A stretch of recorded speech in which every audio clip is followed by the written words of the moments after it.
What's up, everybody? My name is Nazvela Kamganavayaba. Welcome to my YouTube channel. If you are new to this channel, please make sure that you subscribe and join the rest of the family. If you are a returning subscriber, thank you so much for coming back. I really appreciate it. Today, guys, I'll be covering yet another HIV related topic. So I often get asked what happens when you default on your medication. Can you immediately go back to them? What happens if you default for a long period of time? Can you just simply go back to your ARVs? And what sort of impact will that have? So before I get into that, I thought I should maybe just go a little bit back. What happens when you get diagnosed with HIV? What is the purpose of ARVs? What happens when you default? And what are the next steps? So as soon as you get diagnosed with HIV, one of the things that your medical practitioner, a nurse, a doctor will do is to draw blood. As soon as that test has 2 lines confirming that you are HIV positive, they will now take your blood, take it to the lab. The intention of doing that is to understand where you are about in terms of your CD4 count, where you are about in terms of your viral load. So the difference between CD4 count and viral load is that CD4 count measures the amount of white blood cells that are in your body. So those are basically your soldiers that fight off any infections and fight off against diseases inside your body. So how much of your white blood cells are still inside your immune system? Then there is what we call the viral load. The viral load tests or sees how much of the virus is inside of you, how much of the air of HIV rather is inside of you.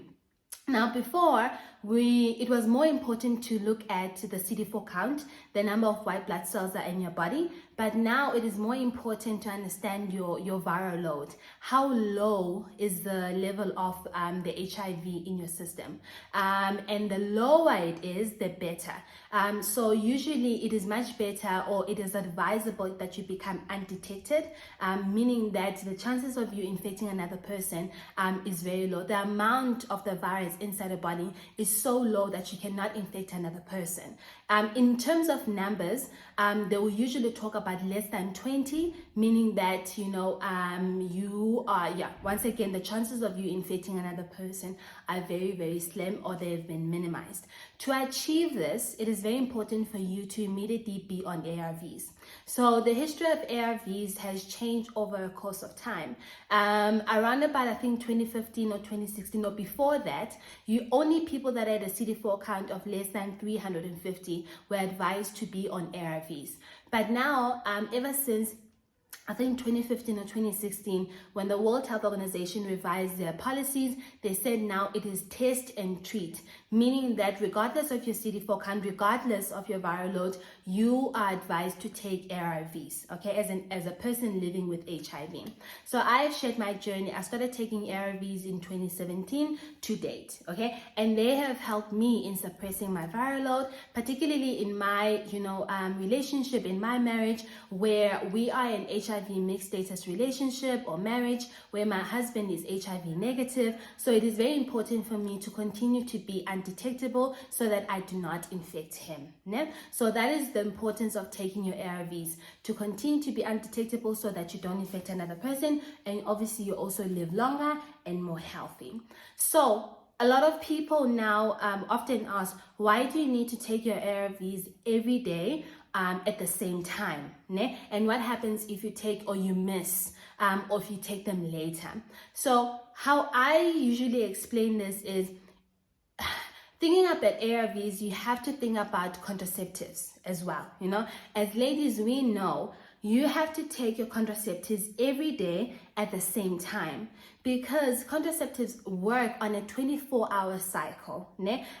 So they're in your body for 24 hours. That is why it is important for you to take them at the same time, so that there is no room for you to conceive if you miss your contraceptive pills. It is in a similar nature that the ARVs work. But in this case, when it comes to ARVs, they also work on a 24-hour cycle. This is because it stops the HIV virus from multiplying itself inside your body. So in a case where you take it late, or you miss a couple of days, you're now increasing the chances of the virus multiplying itself inside your body. That's the first thing. And then the second thing, by multiplying itself inside your body, making so many copies that by the time you take now your medication, let's say a week later, a month later, 2 months later, or even a year later, you risk the chance of now the same pill not becoming effective anymore. So that is a danger of you missing your pills or taking your pills much later on. Now, if you take it an hour or 2 later or 3 later, I mean, it won't make that much of a difference, but it is encouraged that you make sure that you put measures in place that you do not miss your pill time. So some of the strategies that I've advised on social media and other platforms, for example, you can time your time of taking the pills with a TV program that you usually watch.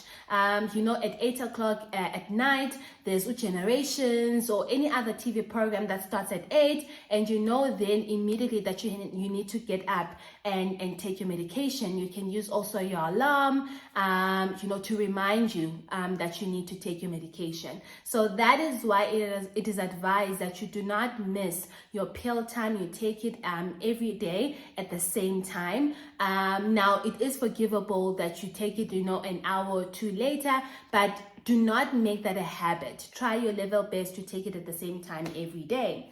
Now, let me explain that there are circumstances where you miss or you intentionally do not take your pill, right? I think I had covered this about a year ago or just over a year ago, something that is called pill fatigue. I've been very transparent about pill fatigue. I suffer from it. I just have a great support system around me to continue to encourage me in taking my pills and also just support me in that regard. But pill fatigue is just basically getting tired of taking pills. Okay, and this is because of a number of reasons. Number one, it is not easy taking a pill every day, like every single day. Okay, it doesn't matter what pill it is, whether it's ARVs, diabetes, or whatever. It is just not easy. It works on your mental health. It really does. And I'm the first, honestly, guys, I'm the first to say this. It works on you mentally, particularly when it comes to HIV or ARVs, because that's the only reference that I have. Although I do believe that I've come to terms with my HIV, status, and hence I openly share about my struggles and the journey that I have traveled. But even me, almost 10 years later, I do get those moments where I'm like, what the hell am I doing? Why do I have to take a pill every day? Why does it have to be me? Okay, I do get those. And sometimes people say it is unresolved feelings that you may have, unresolved issues that you may have, some kind of resentment that you may have towards, your diagnosis, your HIV diagnosis, and it reminds you of something that you have tried to suppress for a long period of time. And with me as well, on my own personal experience, it's natural. You have dealt with them, but there are certain triggers that you might have. For example, also, I would usually get triggers when I need to go for my checkup. So every 6 months, I go to the doctor to get a new prescription, and also with that comes the checkup where they draw my blood to check my CD4 count and viral load. I do not necessarily look forward to those visits, and I just don't. I don't like those visits, but I do realize that I need to go to them and to keep healthy and to live a longer life. But it's not necessarily something that I look forward to. Okay, and once again, it works on my mental health, so I constantly need to prepare myself. There's been instances where I even leave the appointment up until last minute. So I'll see there's 5 pills left, and then there's 4, and then there's 3, and then there's 2, and I'm like, oh, I know in about a day or so I need to go back to the doctor to get a new prescription, and I know what that comes with. So it is natural. There are people also that do not have a support system, okay? I mentioned earlier on that I have a great support system. It's cool when he comes back from work, will call me, listen, I saw that you have about 2 or 3 pills. I'm gonna, go to the pharmacy to pick up your pills. Is there anything else you may need? There are people that don't have that. Last December, I remember when I went on social media trying to support people that are going to go back home, and those people have not necessarily had the guts to disclose their HIV statuses to their families, right? So now they need to think about how do they continue to adhere to their treatment without raising any alarms on their loved ones. Because most when you go back home in December, you see a long lost cousin, people that you haven't seen in years, throughout the year and all of that, and it's usually a full house. You do not have any kind of privacy. Izinto zakho are all over the place, and people, it's natural. I do it as well. When I go home and I'm looking for a perfume, or I forgot my toothpaste. Mama, don't you have a toothpaste? And already I'm going to her bathroom searching for a toothpaste. That's usually when people discover a number of things, including the fact that, Sis Nozi, I've had several messages like this, okay guys. Sis Nozi, I was looking for something on my boyfriend's toiletry bag, and I found these pills, and these pills are saying this. When I started Googling these pills, they said they are being used by people that are HIV positive. They send me a picture, can you confirm? Now, I do not answer them like those messages, because I understand the level of privacy, that the other person, requires, and why they're probably at a state where they are not ready to disclose. Whether it's a family member, a partner, I in my capacity, can never tell a person confirm banazi pills zandoni. So this is Leyo, I've come to be exposed to these things a lot. Ne? So in that case, there are people that do not have the greatest support system. So, for example, using the festive season, period, uzobuyela ekhaya in December, let's say beginning of December, especially for students sometimes. They finish writing end of November. There's no reason they should stay, behind at res, because res is closed. They go back home and they only return probably end of November. Now there's a 2 months period where sometimes they are not on medication, because they do not feel comfortable that they can take their medication back home, with the fear that they are going to get caught and people are going to ask them what pills are these, and they're going to have to explain. So I'm saying all of this because sometimes there's ignorance around why people do not take their pills. Ne? I've seen this a lot. Why are people not taking their pills? They're just being careless. It's negligence. Well, I understand. There's a level of negligence, of carelessness. I completely understand, and it is there. But I also want you to understand the psychology behind it. Taking a pill every day, it's not easy. It is a reminder of something that happened in the past that you wish you could go back to and change. It is a reminder that you don't have a support system, or you are forced in a situation where you might have to disclose before you are ready. And that is why someone might try to protect themselves in that regard. So please do understand that. Ne?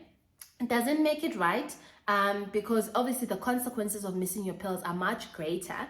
But I do try to expose you to different perspectives, for us to be able to understand each other. Now, if you are someone that has missed, their medication, their ARVs, for a long period of time, whether it is a month, 2 months, 6 months, a year, there is a possibility that you can go back to your pills. Okay, there are interventions in place that you can take for you to go back to your pills. It is never too late. So as I've said earlier on, the chances of the consequences of you not taking your pills is that the virus itself multiplies itself and it causes a resistance towards the pills that you are taking. So the first thing that you need to do when you have missed your pills for a long period of time, when you have defaulted, is to please consult your medical practitioner. Go back to a local clinic, go back to your doctor, because the first thing that they need to do is to draw blood and take it to the lab and to understand your CD4 count and viral load. And then from that, it will be able to give them an indication whether or not it will still be effective for you to be on the same kind of pills, or the pills that you were using are no longer effective and they may need now to change you to a different line or to a different regimen of pills. That is the importance of you. As soon as you want to go back to your medication, you have defaulted for a long period of time, go back before you even use a medication that you are using. It is more advisable that you go back to your medical practitioner for them to draw blood, to better understand the current situation that you are in, so that they can advise whether you continue with the pill that you are using, or there may be a need for you to change into another pill. Okay. Now that is the advice that I might give, and a straight answer to a person asking what happens next when I have defaulted on my medication. Now the last section of this video, I want to address the medical practitioners.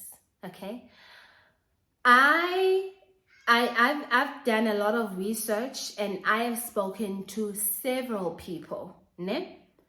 I often also, speak to medical practitioners, and they voice out their concerns and their frustrations around people that, don't go back to the clinic even after they've defaulted on their medication. I just want to make you understand why they don't go back to the clinic.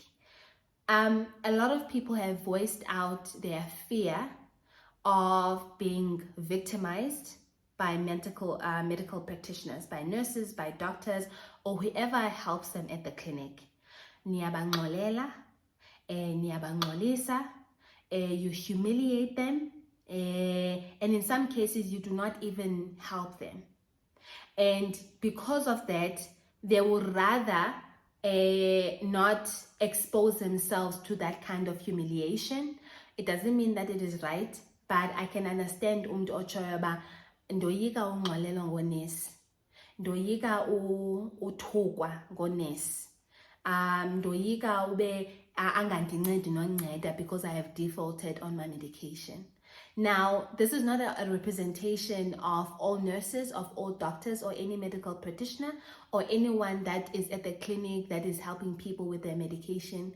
It is not a representation of all of these people, but I think as someone that grew up in the township, I know there are instances like this. It is very common.